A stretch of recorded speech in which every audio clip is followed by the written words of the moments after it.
Hey, we're the monkeys. Well, we're not really. It's me and Scott, and we'll be talking music just after this from Analog Trash. Do enjoy.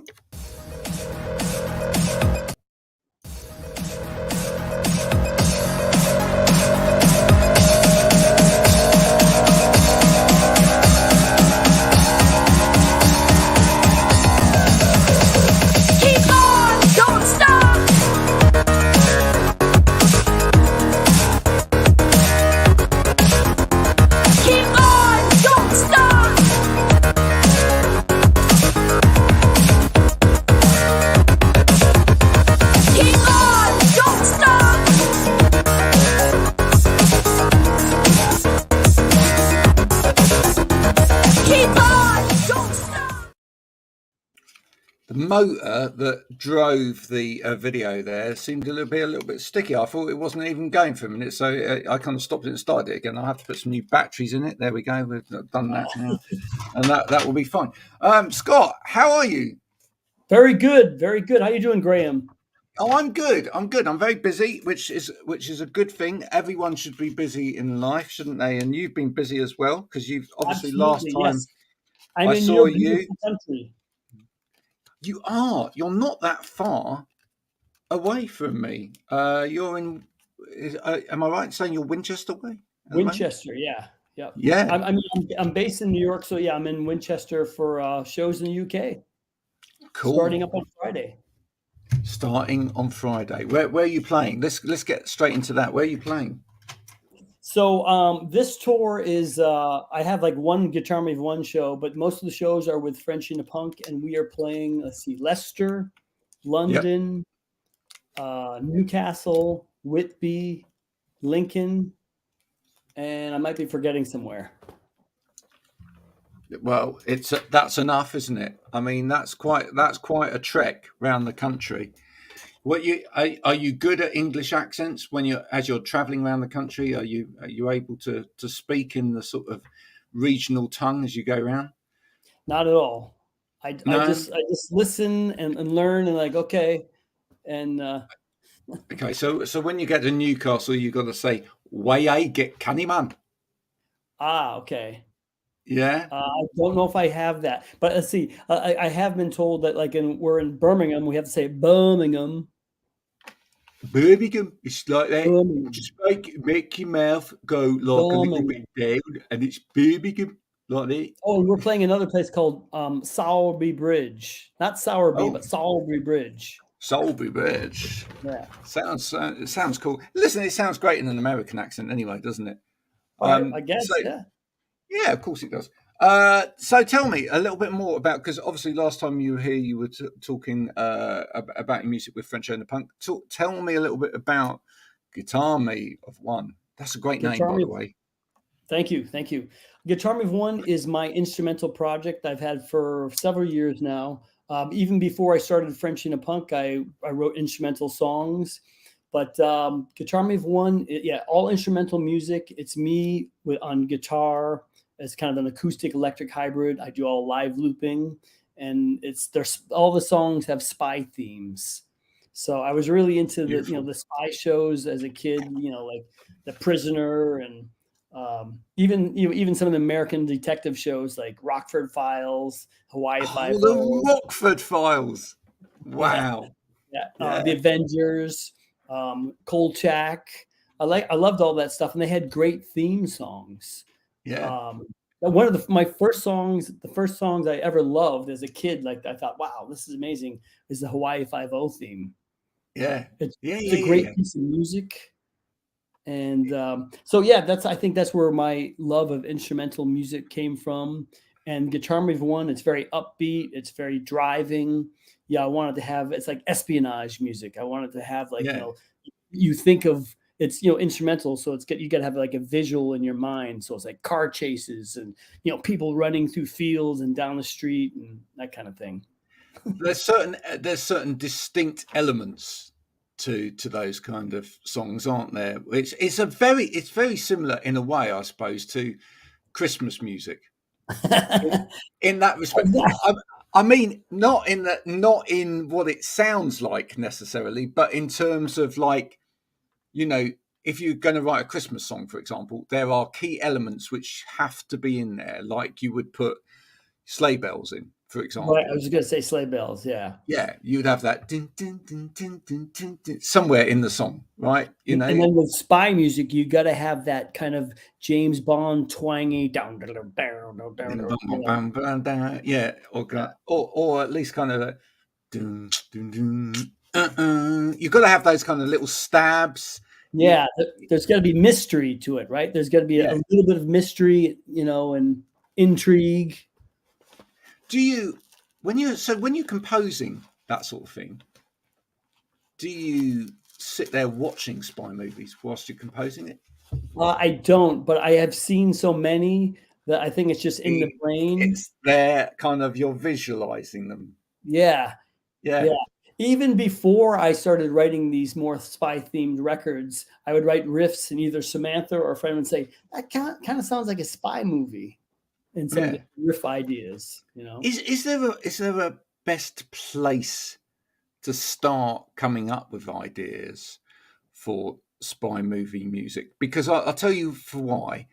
When I used to, and I don't do it hardly enough these days because most of my work is here at home in a studio. But when I used to drive around the country, and I used to do about 80,000 miles driving around the country, especially at either kind of early morning, I mean, really early morning, like at 3 o'clock in the morning or late at night as the sun's going down or it's starting to get dark or whatever. And as you're going through streets and whatever in the car, that to me was when I started making up music in my head, like spy type, because you kind of see things, you see shadows, you see little things happening, and you kind of go, as you say, and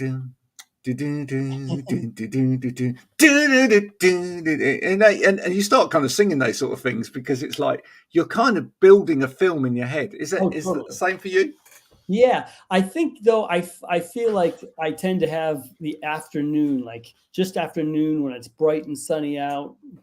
I think that's what I tend to have in my head. I film videos for all these songs, or a lot of these songs. I do tend to film them in the afternoon when it's bright sun, so it's clear, and because it's very visceral, and I feel like the bright light is just kind of like, just that running around. But I guess early morning is crisp. Did you say early morning? Yeah, early morning. Yeah. Oh, it's fantastic. So in terms of, there's those elements that you need to get into it. How do you go about keeping an instrument? Because this is another thing with instrumental music. How do you go about keeping an instrumental piece interesting for the duration of the piece as well? Do you have to read it quite a lot and go, "Oh, that bit's a bit long"? Totally. I really work on crafting the arrangements, so I think it keeps it fresh and exciting, like a sequence in a spy movie would be, where they're running around. The parts have to change. They have to be quick. The melodies that I write on the guitar, I feel, are like the lyrics that guide you. So those really have to guide you along, and there's got to be some stops and starts, and it's just a feel thing. But I definitely really try to craft that, and I base a lot of stuff on looping. So I loop one riff, and so that's even trickier because there is like a main looped riff throughout the song, and I have to change the melodies and put parts within that to keep it interesting. Yeah. Do you just how much of this does actually then translate over into the Frenchy and the punk stuff that you do? I mean, how much sometimes have you learned technique or whatever through writing this kind of music that you then bring into the other music that you write? I do, well, because I do live looping with Frenchy and a Punk as well. So it's a similar vibe, but with Frenchy and a Punk, it's more chord based because I want to have room for Samantha to sing instead of her trying to sing or fit over all these lines. It's just, that would be hard. No, it would just be messy as well, wouldn't it? Well, yeah, it might be messy. I mean, it could be done, but I just feel like it with Frenchy and a Punk, I want the lyrics and the vocal to shine. So it has to be nice chordal stuff, chords You got to behind. leave space. You got to leave space for a singer. Yeah. Yeah. Whereas with the Spy Detective Collective record I did and the Guitarmy of One stuff, it's that those guitar melodies take the room or the place of her vocal, basically. Yeah. Now you say that you make films for all of these pieces that you produce, but would the end goal? Would you love to actually get someone to say, right, Scott, we're making a spy movie. You're writing the soundtrack. Would that be? Absolutely. I would love to do that. Yeah. I would love to do that. Is there kind of a favorite director out there at the moment, or is there someone that you would like to, was there a particular project that you'd love to work on? I mean, the thing is that, it's so much broader these days because you've got things going straight to Netflix and Amazon and whatever. So is there anything that you've watched TV wise or whatever in the last few years where you've gone, I'd love to write for that. That would be. I would have liked to write for the X-Files. Yes. That kind of thing. But even some of the commercial stuff, like those Mission Impossible movies, are pretty fun. But I mean, if I'm not old enough, but I would have loved to have written some music for those early Bond movies with Sean Connery.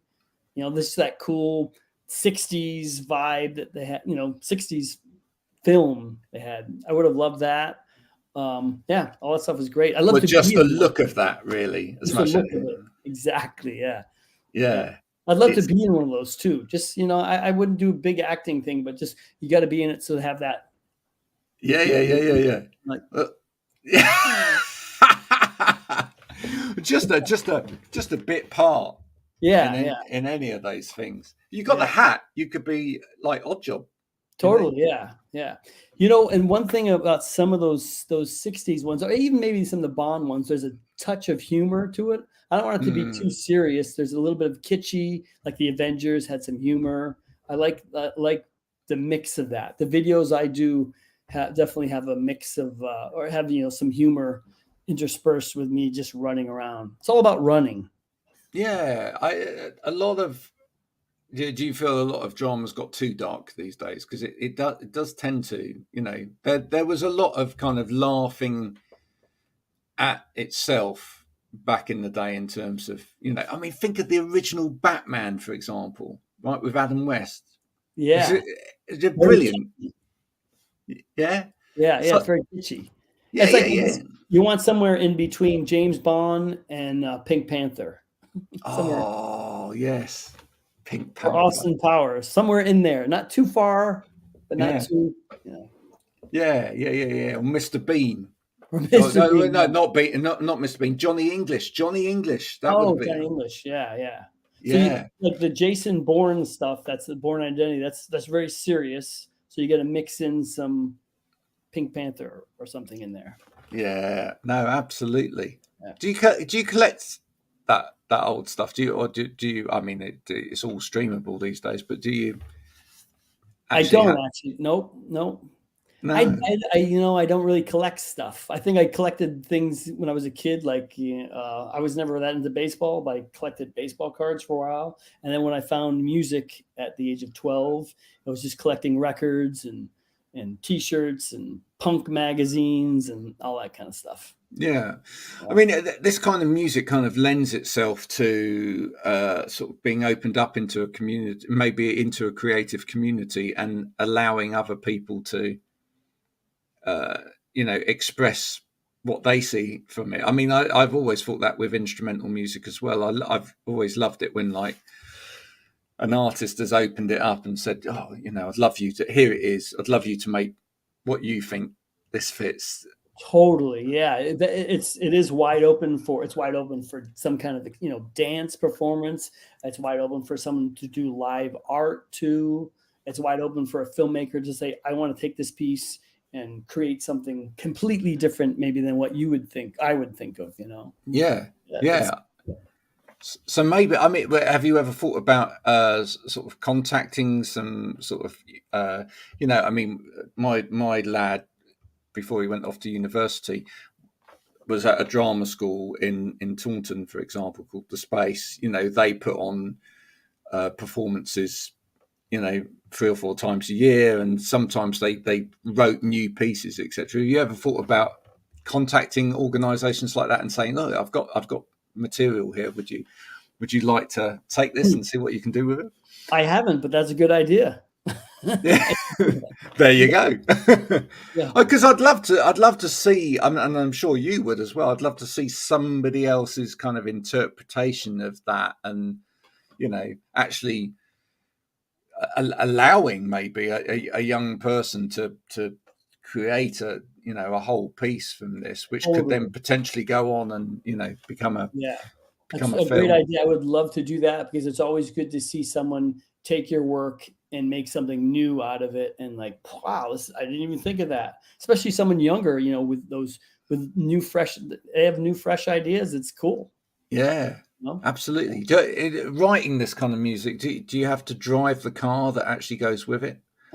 It's funny because I just did a video where I rented a Ford Mustang. It's kind of like a muscle car. Nice. And Yeah. Video before that, we borrowed someone's BMW convertible T3, or I don't even know what it was, what kind of BMW it was. So yeah, the cars are pretty important. Yeah. I'm not that much of a car person myself. I'm kind of more of the kind of person like, a car, okay, it needs to be able to fit gear in. But when it comes to spy videos, you got to have like an Aston Martin, or is that Aston Martin? Yeah, Aston Martin. Aston Martin. That's it. Yeah. Yeah. Thinking of Austin Powers. I was going to say, if you're in Winchester, I don't know which route you're going next from there, but if you do get to go across country towards where I am now, there is and you should look this up. There's the Haynes Motor Museum where you can look at Bond type cars, etc., and you can go and see them, and maybe you could even speak to them and say, I'd just like to get like a few photos in the car, maybe use it on the inside of an album cover or something, because that would be brilliant, wouldn't it? That would be brilliant. That is very cool. When we were in Paris in December after our UK shows, then we went to the Spy Museum. There was a spy exhibit museum in Paris, and they had all sorts of clips from James Bond, stills. They had like fake mustaches and like all sorts of gadgets. It was pretty cool. Are you a gadget person? Would you have been? You ever see yourself as a bit of a Q? I think so. I think I would be into all that gadget stuff. Yeah. Now I just have so many guitar pedals. Those are my gadgets. But if I keep on doing more of this stuff, I might get into the gadget thing. Yeah. Yeah. Or it becomes something. How far can you take this? I mean, is there sort of a pinnacle, if you like, of spy-esque music that you could kind of try and reach in terms of? Is there something you haven't quite covered yet in terms of the genre, as it were? Visually? Yeah, either sonically or visually. I think I'd like to be able to take the videos a little further and have them really get some action sequences in there. I do it as best as I can, but it would be fun to do more of that. I just love the whole thing so much. I think I'll just keep on doing it, even if people are like, "Oh, I'm tired of this guy. He's insane." I love it too much. What about? And I'm conscious the dog might suddenly go off any minute now because one of my sons is about to come home. What about you maybe doing collaboration and actually sort of blending into another kind of genre a little bit as well, right? What about something like more of a Bollywood action thriller? Maybe if you could find someone that's got that kind of Indian sound vibe and whatever, and you could, would you go there? Absolutely. Yeah. And I actually like some of the percussion with Indian, that. Yeah. I like that stuff. Yeah, right. Yep. I did a record in I think it came out in 2020 called The Spy Detective Collective. And it's another kind of spy record. It's not as surfy sounding as the Wave Files record, but it has a lot of electronic beats. So it mixes a little bit of a different vibe with the electronic beats with the kind of spy guitar. Nice. Very nice. Is there when you're going around your travels around England, are you going to be looking for kind of spy shots as well, photograph shots that Absolutely. I'm gonna actually the plan is to film a video in England. Wow. Yeah. Yeah, definitely. Yeah, yep. Have you been thinking about locations for that? Well, everybody says that when we play Whitby, we need to take a day off and film something there. So I think that I know. I think that's really sensible. And did you say was Newcastle on there as well? Newcastle's on there as well. Yeah, not to be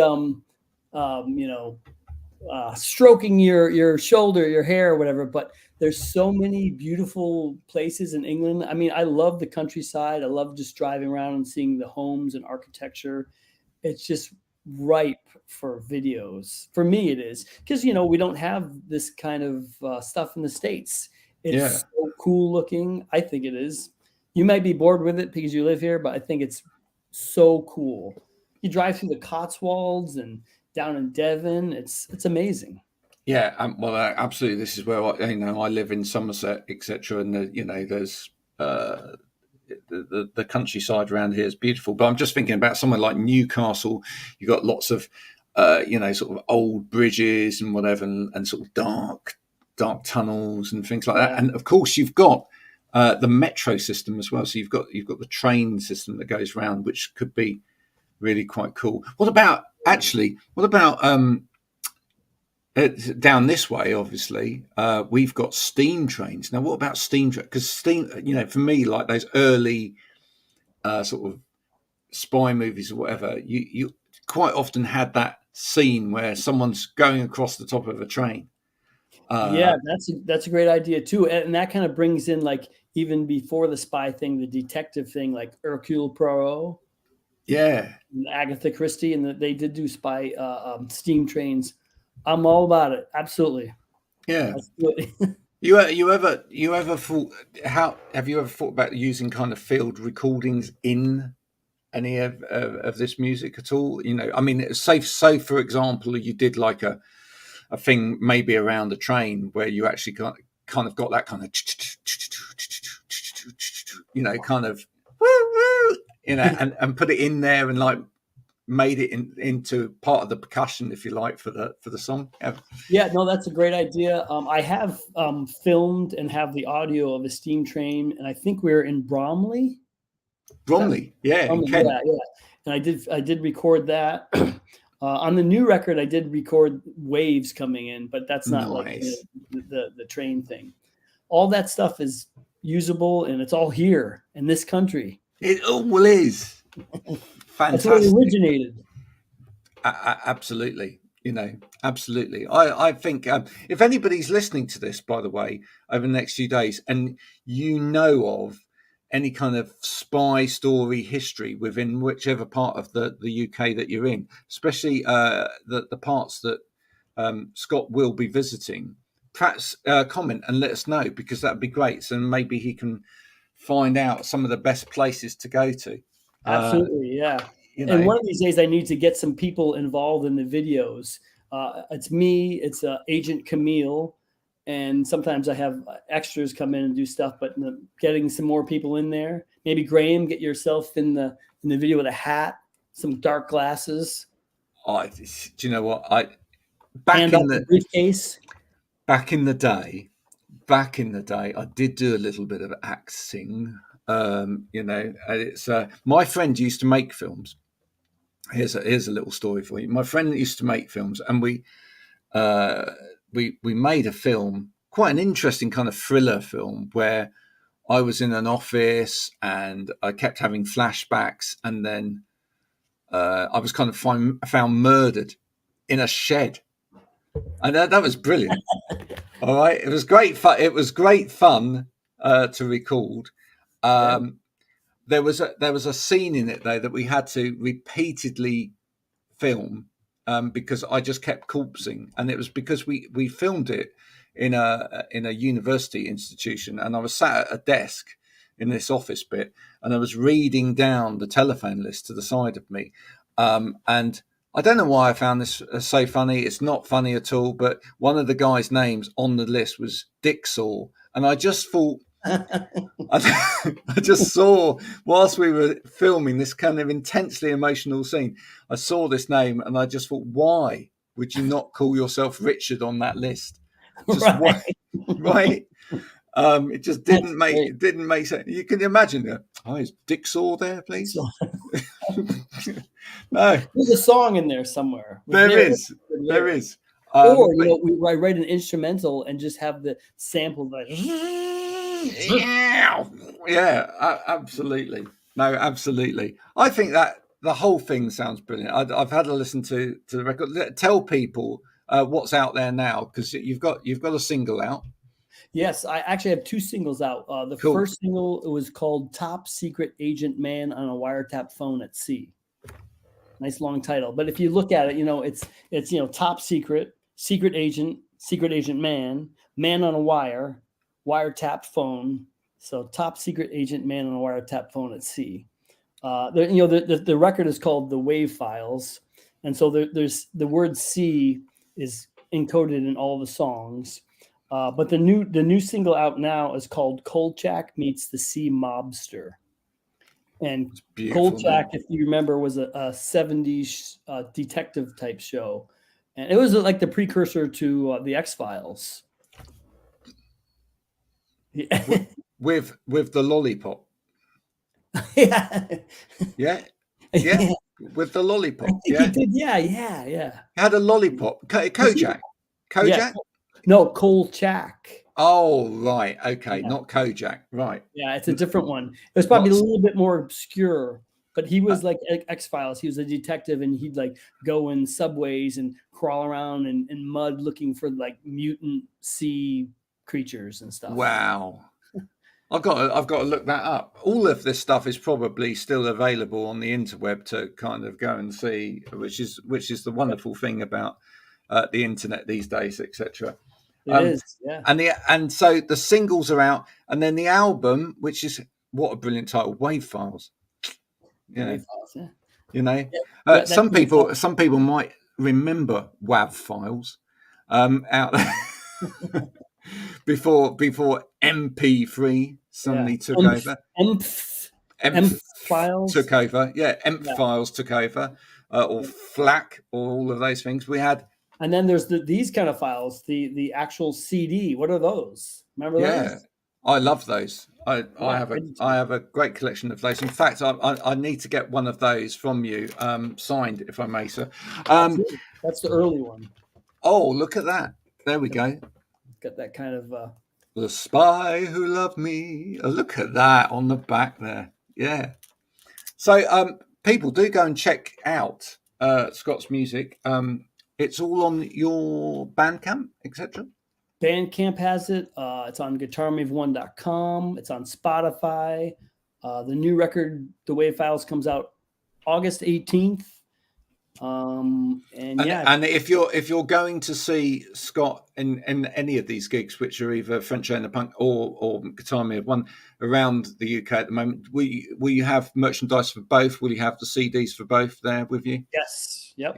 He's managed to sneak them into the country. He told them that it was, well, actually, what it was is he got one of those secret briefcases from Q that had a hidden compartment underneath full of CDs. They just thought it. Yeah, they just thought they opened it up and it just saw clothes and underwear and socks, but underneath CDs and shirts. And it's like a TARDIS. He's got millions of them under there. Well, then also at the border, I just kind of went like this, and it releases a little bit of gas, and they're like, go. You went like. Yeah. You know. Otherwise, this pen turns into a dick saw. Absolutely. Oh dear. Scott, you've been brilliant as always. I wish you luck with your UK tour. I mean, if you're coming anywhere near here, let's meet up. Next time, let's do that. Please, people, do go and check out Scott's music, and remember to share this quickly with other people, because this whole video will self-destruct in 30 seconds. Okay. And, with that, we're going to say goodbye. But thank you so much for coming on today. Thanks for having me, Graham. It was good talk.